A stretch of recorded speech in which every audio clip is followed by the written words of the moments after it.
Second. Yep. Happy Friday, everybody. Welcome to another live edition of the Highbury Squad. Football doesn't get much tastier than this. It's the first of two North London derbies. The Arsenal are the hosts this weekend.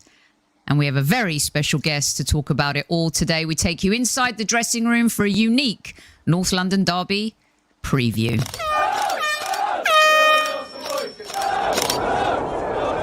Mind the gap between the train and the platform. Please stand clear of the discussion doors. The next stop is Highbury Squad.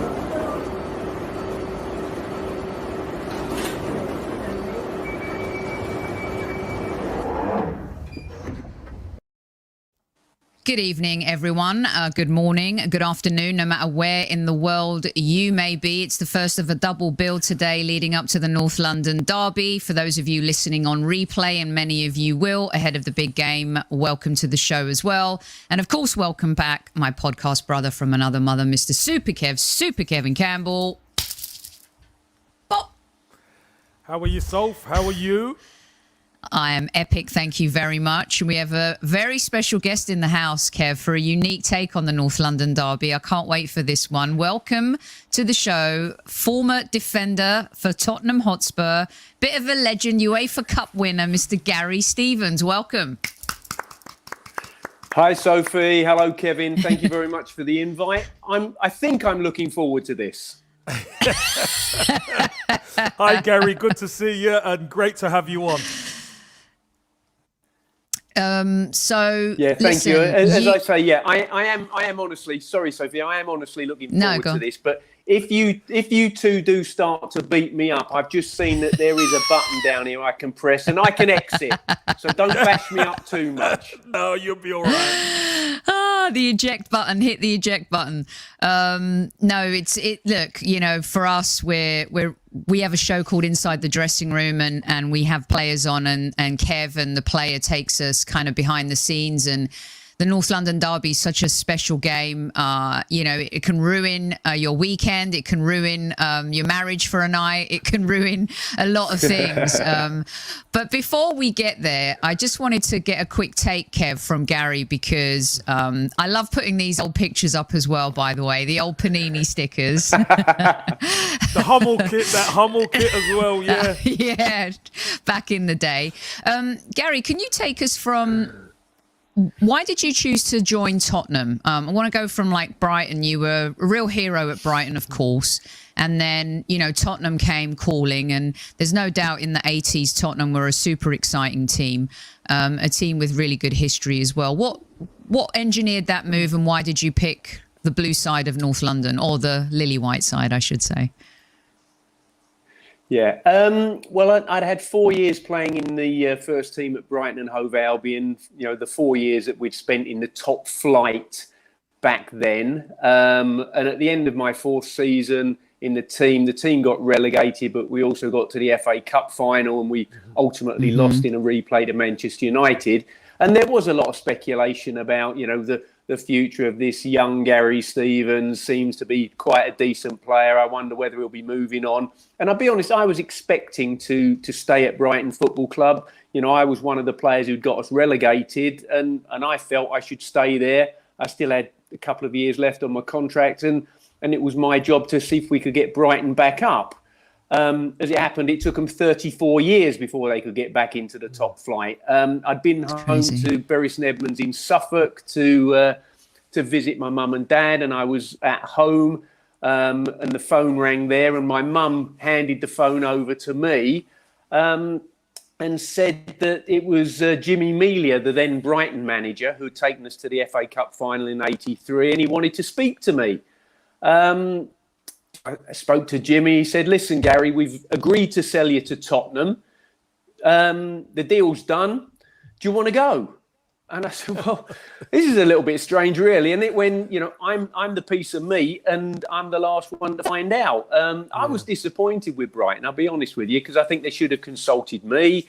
But I'm 21 years of age, and, you know, I wasn't consulted, and it was a different era totally.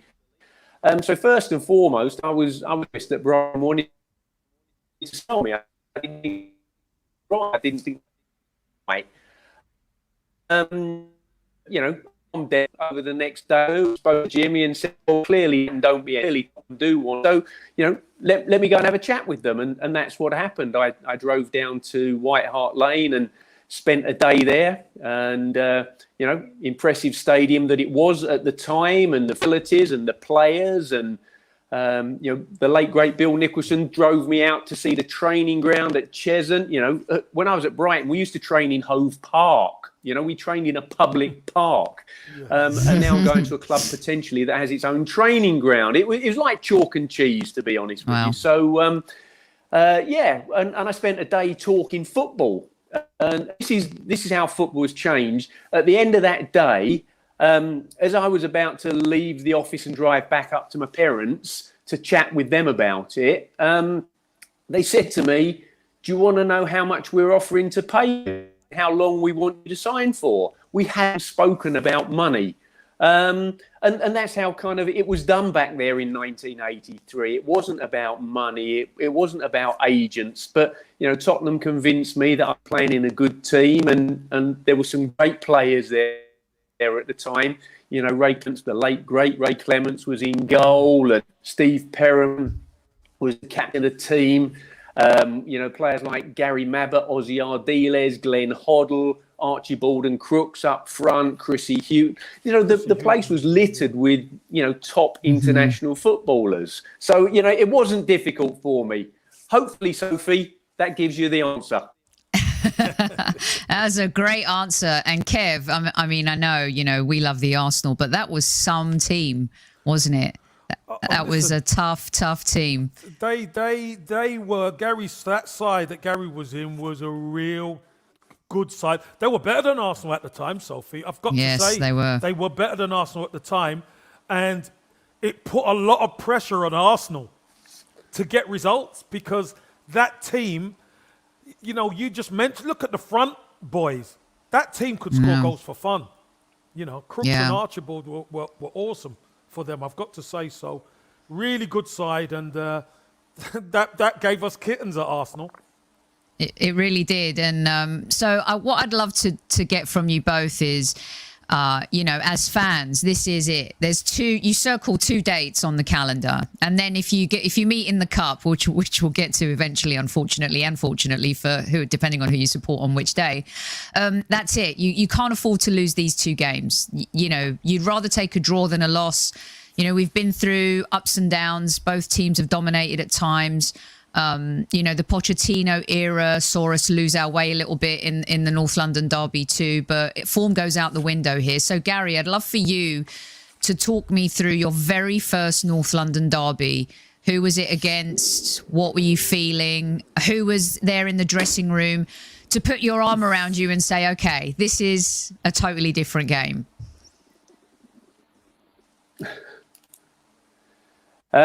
Yeah, well, it wasn't a good outcome for me, to be honest with you. The first North London derby that I played in, it was at White Hart Lane. We lost 2-1, as I recall.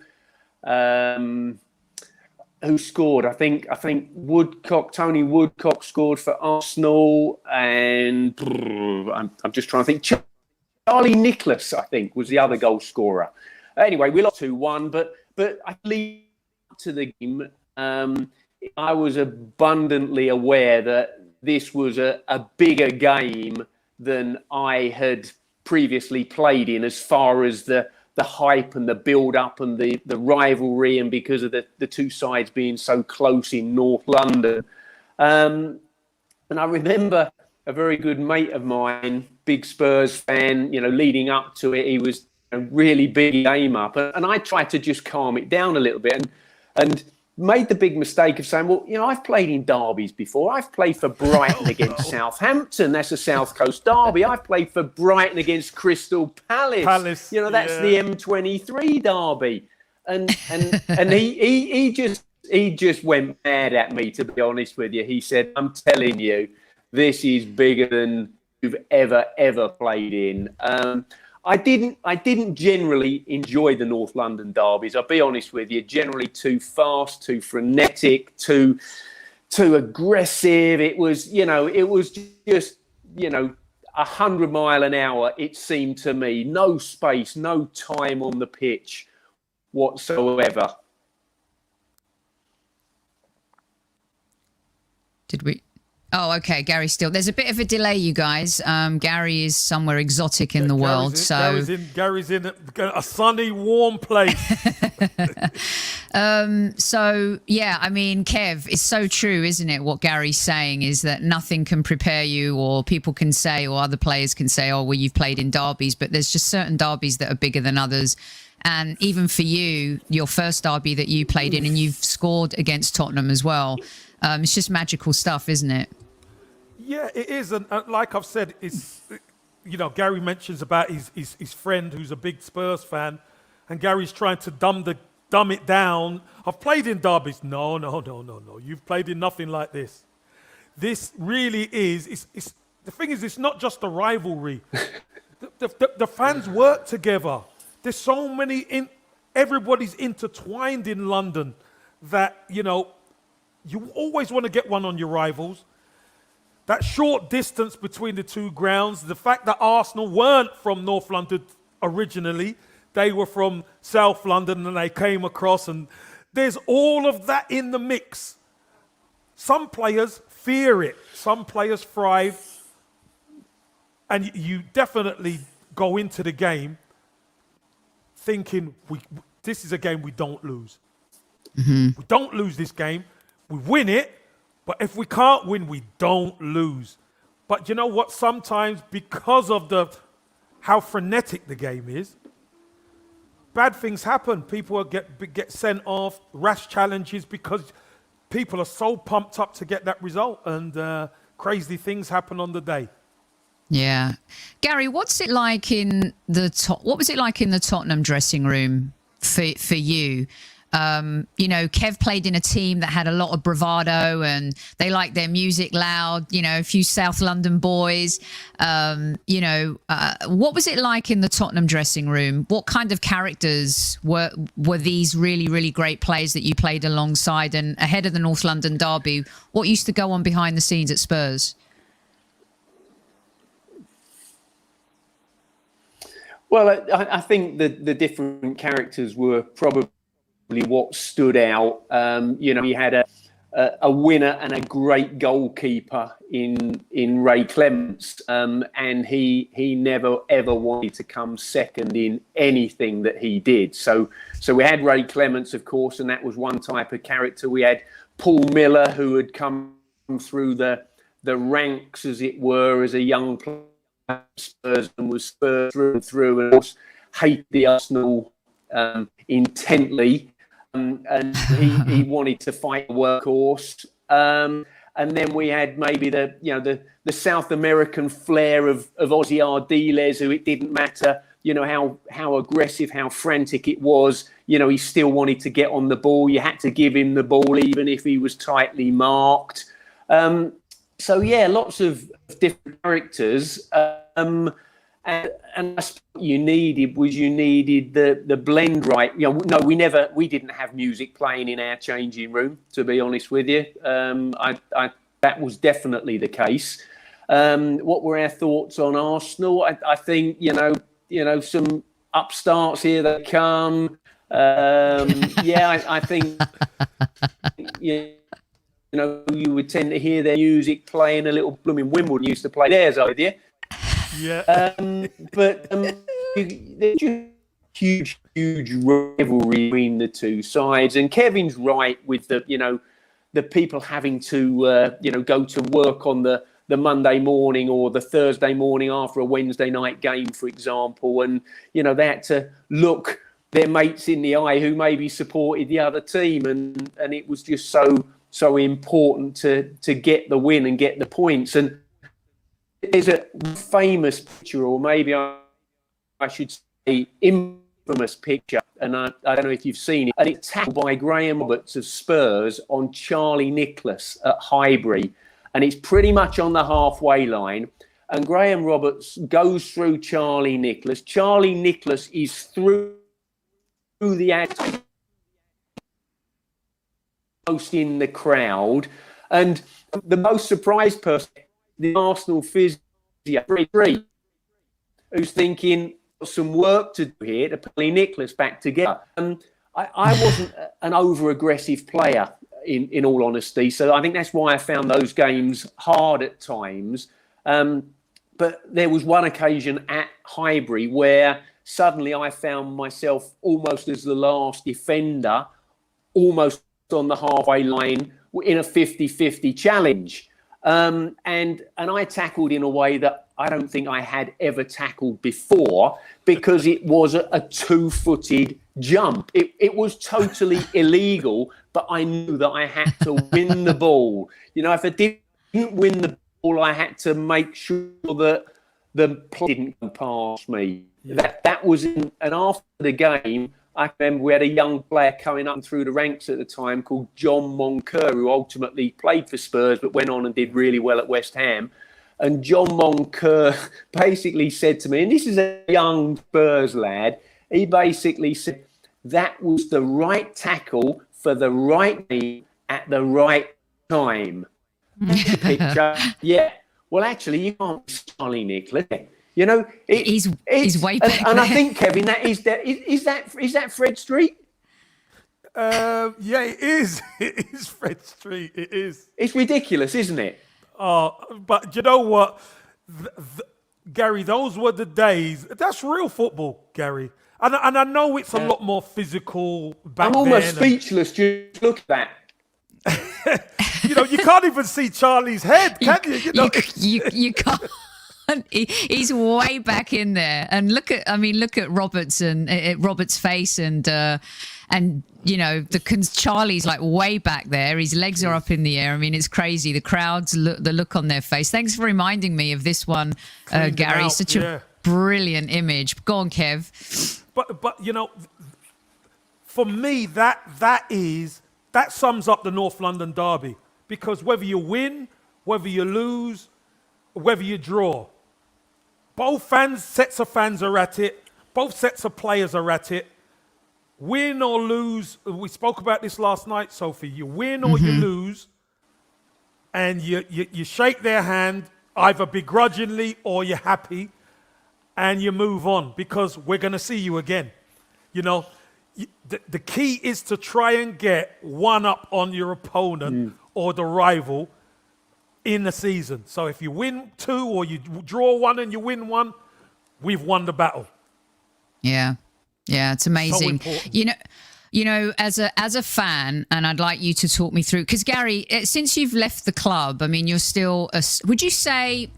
Let me ask you this: you said you didn't like playing in the North London derbies, but did you hate Arsenal? Because there's certain players that, you know, they just have that. And I mean, we hate Tottenham as fans. We do. I mean, and hate is a strong word, but it's in the spirit of the game. You know, we always want a good game. We want players to be safe. We want fans to be safe, but we hate you. You know, we want to beat you. That's where that comes from. Did you hate Arsenal as a player?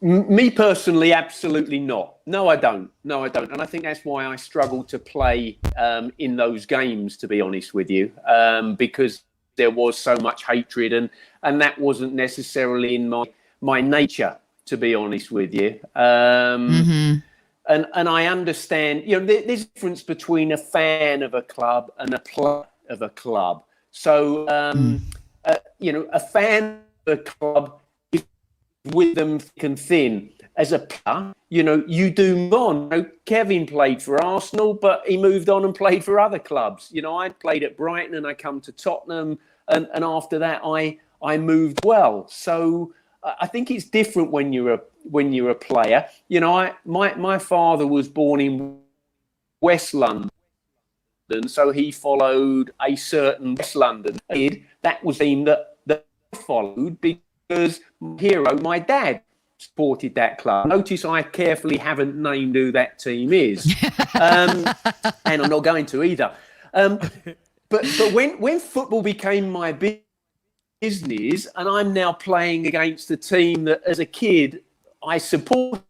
Well, you know, I can't, can you? So once the ball, and I say it even these days, I'm a fan of football. I support football. I'm I want as an Ipswich schoolboy. I want them to do well. I played for 4 seasons in the top. I've had 7 years at Tottenham. I want these clubs to do well, but I don't get into the passion of it anything like the way a football fan gets into it.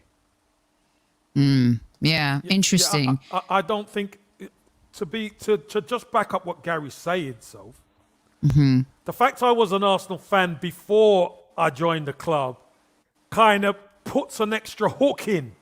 Yes. Do you know what I mean? That's an extra iron in the fire for me. That's an extra hook. That means there's extra pain for me if we lose. That's real painful. It's hard enough as a pro if you lose, but the fact you are a fan of the football club and you're playing against your rivals and you lost the game, that's just an extra downer as far as I'm concerned. Then when you move on, it is business, and you cannot get into the business of the hatred. But there I am, Sophie. Everywhere I go to Everton, and I hate Liverpool, I go to Trabzonspor, and I hate Galatasaray, and I hate Fenerbahce, and I hate Besiktas. Unfortunately, that's just me. I think I've got to be all in mentally. I've got to be all in. I have to be to get the best out of me, But obviously, Gary's a little bit different. It's interesting. We're trying to. Gary's audio does break up a little bit. Hopefully, that'll improve a little bit. It is interesting how each player approaches a match, and there are some players like Gary's very zen, right? And Kev, you approached it differently. The way that you were trained at Arsenal differently. Maybe that has something to do with it. I don't know. Maybe Gary can help me with that, because certain clubs have managers or people behind the scene that groom you in a completely different way. Would you say that's kind of how it was for you at Brighton, Gary, or that's just your by nature? You said earlier that you're not that kind of guy, but I was just curious about that in terms of the coach influences that you had.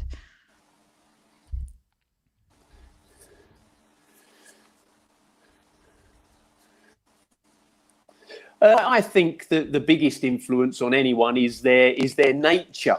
And, I mentioned earlier about Paul Miller, who was a central defender who played for Tottenham, came through the ranks at Tottenham, always supported Tottenham. And, he was very different to me. He couldn't quite understand my lack of passion to some extent. When I was playing, but different players play with a different style, and I heard a great quote recently of a manager who was accused by the fan not showing passion side of the pitch and raving and screaming at the players and kicking water bottles and threatening people, and the manager answered it by saying, I find it really difficult to concentrate and focus on the game and my job if I'm shouting and screaming at people and wanting to fight them. So that was his approach. And now some fans want their manager to be on the side of the pitch, showing all the aggression of a boxer in a boxing ring. But, some people don't operate. Okay, so let's get your take on some of these classics, because clearly you spent a lot of time at Tottenham. You love the club. And for me, it's hard to put some of these pictures up, but I will, Gary, just for you. This is about the worst North London derby I've ever experienced. That was a monumental moment, and I have to be fair, Kev, I've got to put it up. What a free kick. What a play. If you go to me and you're just going to see me, I can't even look at it. If you flick, look. I'm taking it off. I can't even look at that. I'll be honest with you, in football, I've had some good times and I've had bad times. That was the worst moment in my football career.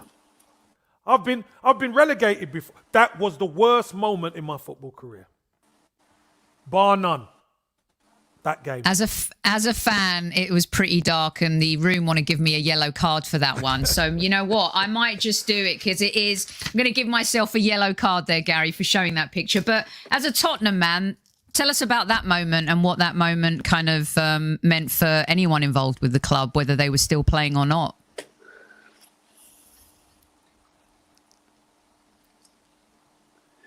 That FA Cup final, I'd left Spurs at the time. I'd moved on. I was trying to prove my fitness down at Portsmouth Football Club, and I wasn't able to do it. In actual fact, Spurs knocked Portsmouth out of the FA Cup that year. So Spurs, my team, knocked my new team, Portsmouth, out of the cup, and then carried on and ultimately won the cup final as well. For me, I was delighted. And I wanted them to Arsenal, and of course I want Spurs to be Arsenal at the weekend as well. Of course I do, because I want my LU1. But it was a strange feeling for me because I made a mistake in many ways leaving Tottenham and forced out, if there is such a thing. I was a little bit envious because all my teammates were playing in another FA Cup final, and that's where I really wanted to be. Yeah. For us, and I'll do something nice for Kevin now, Gary, so please excuse me here. This is probably the greatest ever North London derby win, is it not, Super Kev? Winning, it was a draw, but we won the league at White Hart Lane, and to do that on a North London derby day was pretty magical. It was a great game as well, wasn't it? It was a great game. We was. Should have won the game. But it didn't matter. The fact of the matter is we scored enough goals, and Spurs aren't going to give up. I can guarantee you that. They're not going to give up against the rivals. They're going to try and pop our balloon. But we got over the line and we won it at White Hart Lane. And that is one for the fans to take with them to the grave. It really is. And just like Gary said, wanting Spurs to win, and they won the semi, knocked his Portsmouth team out, went on to win it. You're a little envious because you want to be involved. Of course you do, but it's still your club. You still want them to do well. Obviously, I'm a fan. I'd left Arsenal a long time. Seeing Arsenal win at White Hart Lane, the league, I've got friends who are Spurs fans, and they hate it. The fact they would love to be able to do that to us, but they haven't had the opportunity yet. So, again, that's a big tick in the box. That's one up for the Gooners against Spurs. Yeah, I mean, it was an incredible day. I'd love to get your take, Gary, being a defender. We did get our revenge in the FA Cup after the Gascoigne goal. What did you guys think of this fella? When you were playing and the North London derbies were approaching, I would love to know what you guys thought of Tony Adams. Well, I think there was huge respect for him. I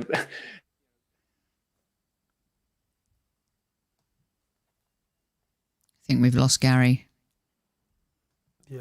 Apologies for the delay. Yeah, Gary's in a far away. It's night for Gary where he is. Hopefully he'll kick back in. But as he was just saying, big respect, wasn't there? Big respect for Tony Adams. Huge respect. And sometimes, Kev, it's really good to kind of get the opposition's take. Yes. Viewpoint. Opinion. Because yesterday we had a Spurs fan in the chat, and everyone was talking really respectfully with each other, and it was really interesting to hear him say that a lot of Spurs fans would fear Lacazette more this weekend than they would Aubameyang, and I always find it interesting to hear that take, because I get that too. Laka likes to play against Tottenham and stuff like that, but in these times and these days, I mean, you remember this game, don't you, Kev? Oh, how could I forget it? How could I forget it? That is a win. That's a cup win. Yeah. What you're looking at is a cup win, Sophie. And it's great. For any footballer out there this is what you play for. This is what you sacrifice yourself for, is to win, Sophie, is to win. And if you can be successful for the club you supported as a kid, well, it don't get any better than that. Oh, I love that picture of you guys too. We got Gary back. Hey, Gary. Hello, I'm sorry, I don't know what's going on. Normally, this is a decent signal out here. Some people are worried, but I'm in Asia. Kevin's in England. You're in America, so I guess we're pushing it a little bit. But so if that was my fault, I apologise. I'll pay the bill. Okay. Oh, no worries. Okay. I like that. I like that a lot. So you were telling us about Tony Adams. Would love your take on Tony. Yeah, well, I think in football, and certainly at Spurs when I was there, I think we all had great admiration for the man. You know, he was a rock, wasn't he? Strong, solid, committed, reliable. Had his critics, of course, but you tell me a footballer that doesn't. And I've also subsequently, having retired and gone into coaching, I spent a couple of years coaching as Tony Adams' assistant when he was coaching at a club called Gabala in Azerbaijan. I went out with him for a couple of years. So I got to know Tony, pretty well. And I've got total admiration for him. He's had a tough time in many ways, hasn't he? With his addiction problems. But he's done so much great work as well. But if you take it back to the North London derby, you knew that you were up against somebody who would give nothing less than 100% in every aspect of the game for the entirety of the game. Mm-hmm. Yeah. And he's not called Mr. Arsenal for nothing. Kev, I've got a question for you both, because I wanted to bring up a very polarizing figure, of course, one that became loathed, I would say, and then one that became beloved. This guy right here, Mr. Sol Campbell. If, Gary, you mentioned that you didn't really want to leave Tottenham, or that was a regret, and Kev never really wanted to leave Arsenal, but sometimes players have to move on. I'm pretty sure I know Kevin's answer, but let's say Arsenal came calling when Tottenham wanted to sell you. Would you have signed for Arsenal? No, I think that would be the impossible move for me personally. I really do. And, we have to look back in the past. There have been players and managers who've been involved with both clubs. I think Pat Jennings would be a great example of somebody who actually appeased both clubs and both sets of fans.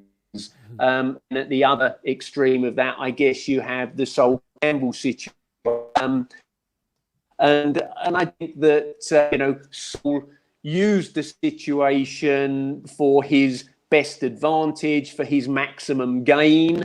But as a footballer, that's your business, and I think that's your right to do that as well. I think you go where the best deal is, you go where you're wanted, because as I told you earlier about the Brighton situation, I didn't want to leave Brighton. They phoned me up and they've agreed to sell me to Tottenham. Okay, very nice move for me, and thank you very much. But ultimately, when I was forced out of Tottenham, and I'm still a highly respectful of Terry Venables, who was at the time.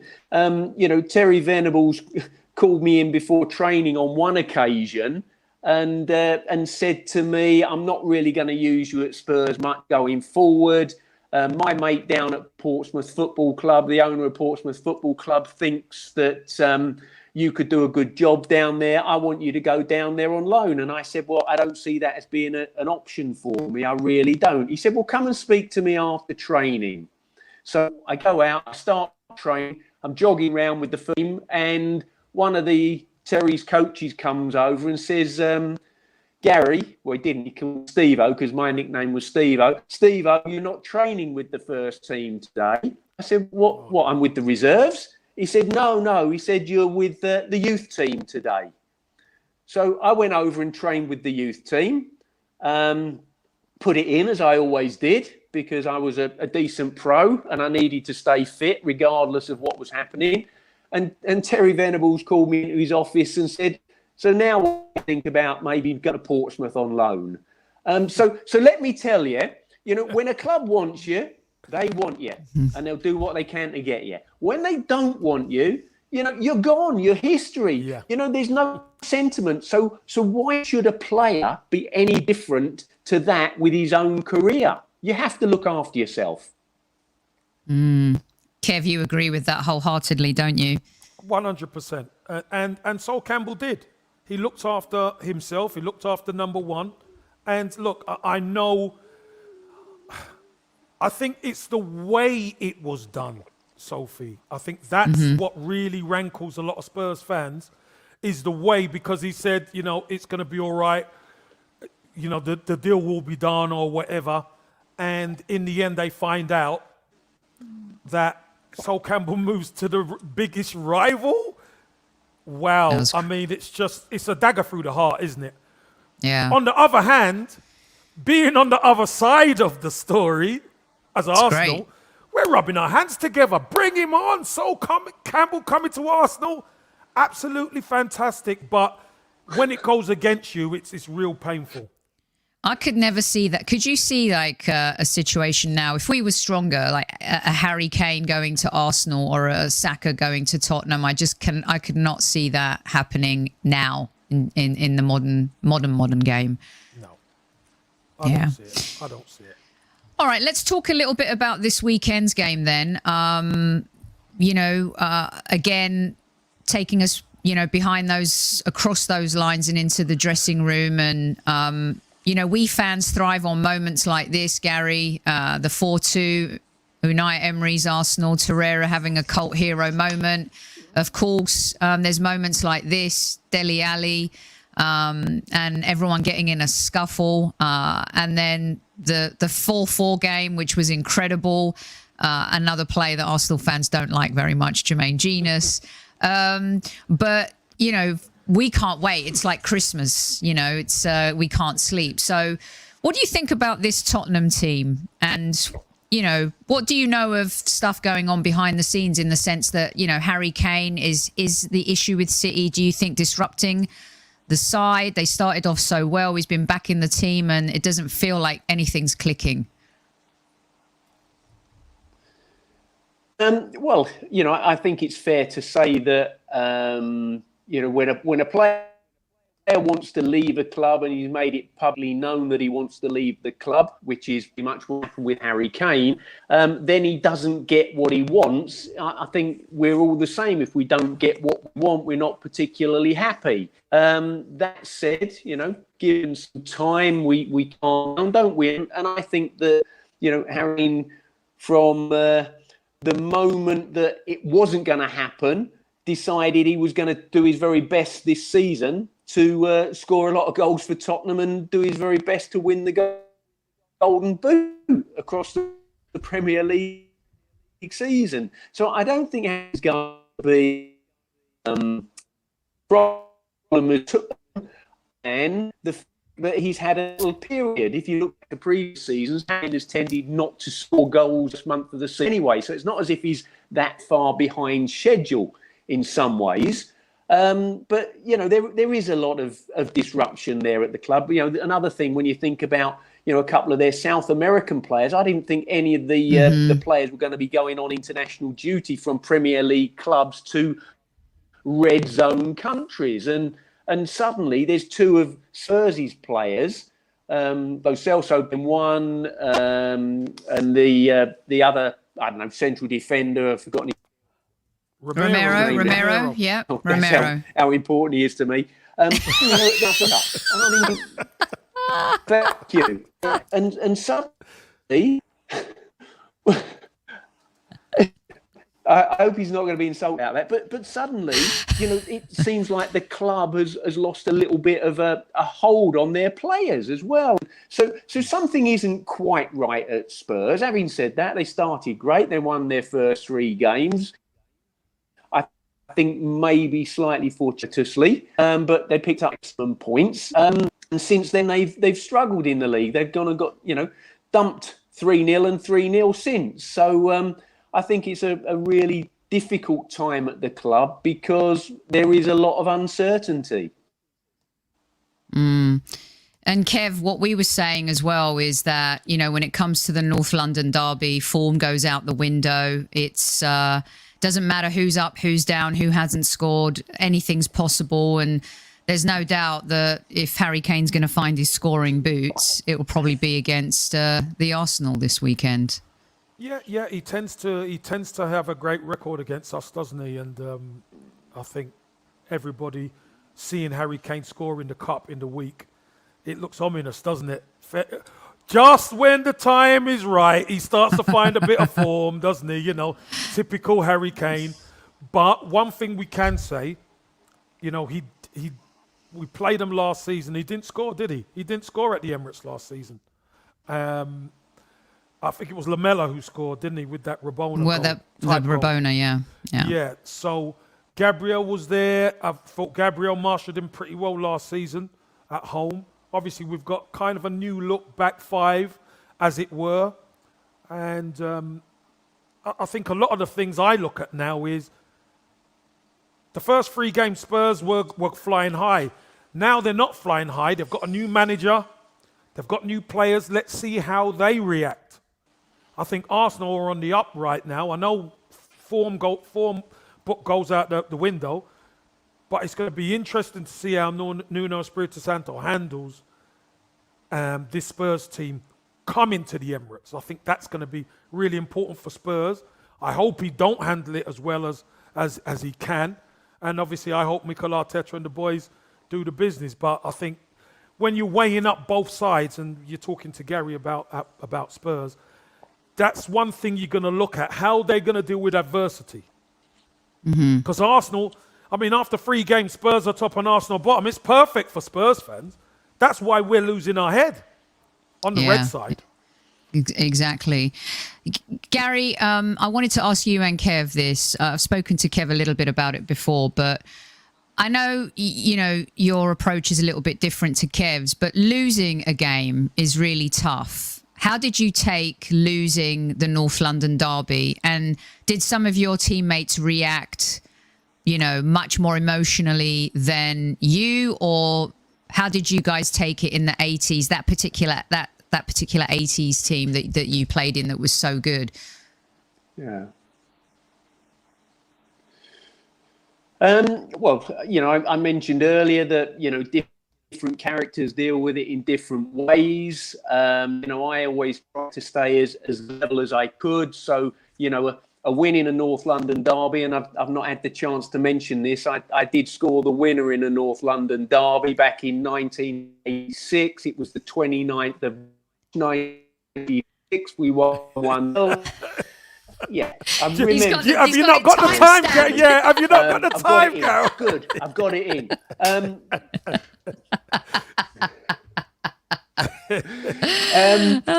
So I tried to stay level, and scoring the winner in a North London derby. People said to me like, you didn't get overexcited about that, and yes, I was excited, but actually stay level. Likewise, getting beaten. Then there were the players, and I've mentioned a couple of them. Those that have maybe come through the ranks at the club who maybe supported the team when they were younger. And then there was Ray Clements, who I remember one season we played Arsenal 5 times in a season. We played them obviously twice in the league. We got to the semi-final of the League Cup, and in those days it was a 2-legged semi-final. We won 1-0 at Highbury. We lost 2-1 at White Hart Lane. So it's 2-2 on aggregate. No extra time, no penalties. There was a third game, and that third game was, I think they spun a coin to decide where it was. Spurs. And we did win. I think, and it was Hart Lane. we lost that semi-final. So it's like 1987 it was. So, season Spurs, we finished third in the league. We got beaten by Arsenal in the semi-final of the League Cup, and we lost in the FA Cup final to Coventry. Yeah, 87. So, it was difficult, but, the truth is, once it's over, it's over. And as a professional, for me, you have to put it in the past. Yes, analyse it, but as soon as you can, put it in the past, because there's nothing you can do about it. It's gone. It truly is gone, and it is now all about your preparation for the next game. I think we had players who were, in mourning for 3 days, and then we had players who actually dealt with it a bit better. A whole mix. I don't know, Kevin, whether you would agree with that particularly. Yeah, I think you're right. I think with the Arsenal squad that I played in, Gary, especially that most painful semi-final loss. I remember George Graham. I said this last night. George Graham saying in the dressing room, because it was deathly silent. You could imagine. Just listen to them celebrating, and you could hear them buzzing. And he said, we will meet them again. We'll meet them again. And obviously we did, and we got our revenge. But after the game, George Graham said, listen, guys, we're going to come in and we're going to be training tomorrow. We're going to be training tomorrow. So I want you all to go out and enjoy yourselves. Nice and calm, have a good few beers, and I'll see you at training tomorrow.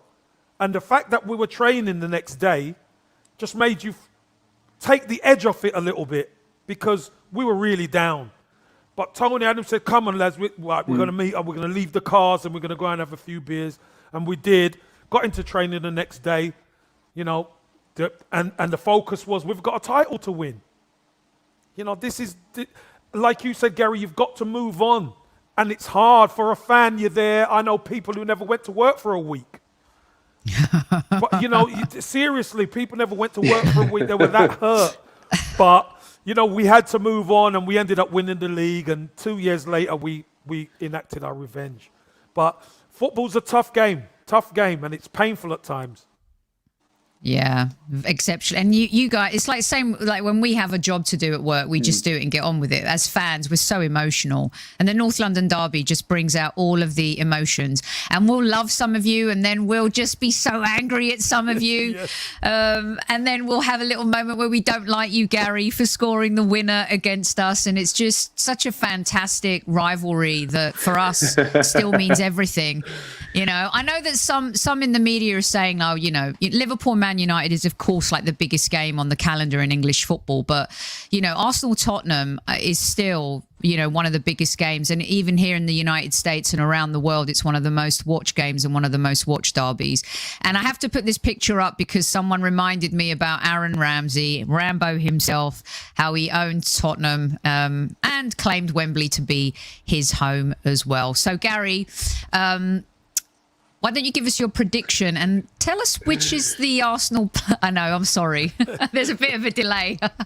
A bit naughty, I know. You're a good sport, by the way. Thank you. Very good sport. Yeah. Who do you fear the most? Which Arsenal player... I have no choice. Which Arsenal player do you fear the most this weekend? And what's your prediction for the game?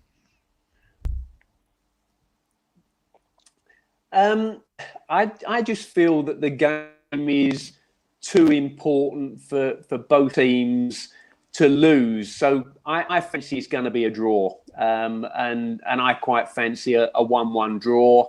That's how I'm seeing it at the moment. I think it's easier to make that prediction once we've got the teams in front of us, because, who knows between now when we're speaking and kick-off time, who's available, who's not available, what might have happened in training with a niggly injury or anything. But I think for me, there's the two that I basically fear would be Owen up front, who isn't in great because of his ability to score, ability to, to leave players in his wake at ease when he's kind of on his game. I feel he is obviously a real threat.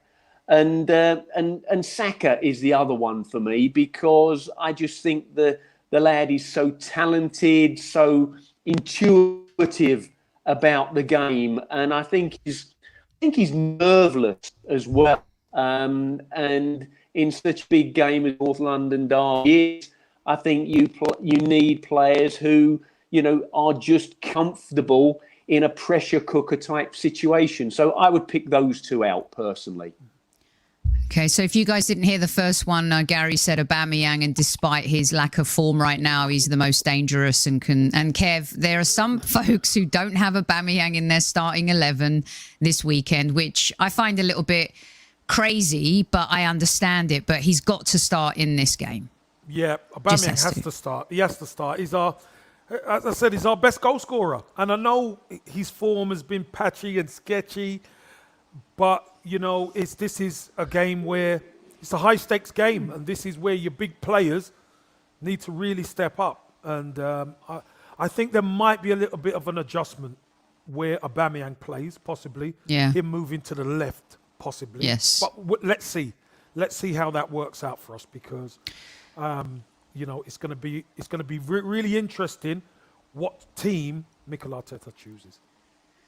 Well, listen, it always takes a brave former player to come on the Highbury squad. But Super Kev eases that completely. We've had Jason Cundy on, who's ex-Tottenham and Chelsea.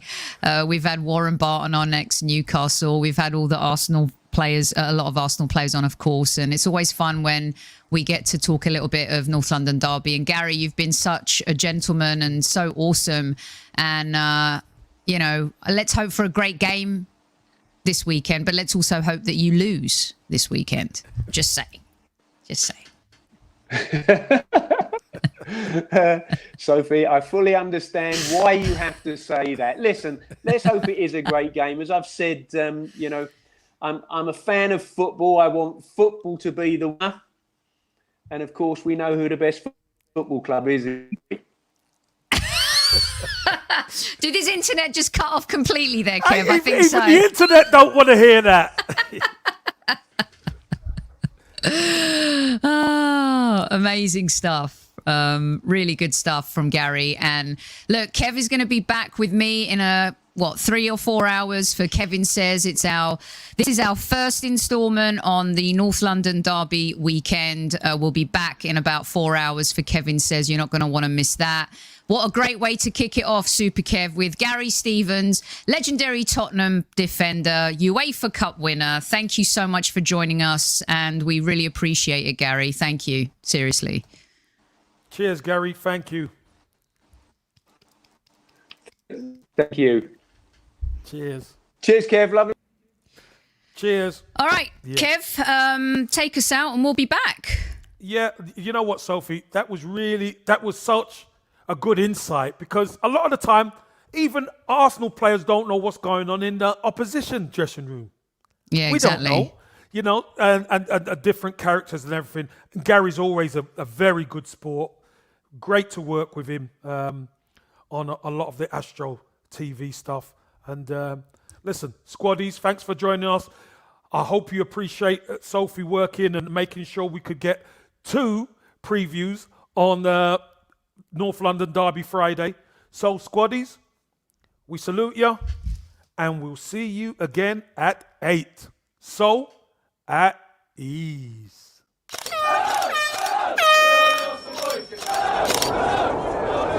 Mind the gap between the train and the platform. Please stand clear of the discussion doors. The next stop is Highbury Squad.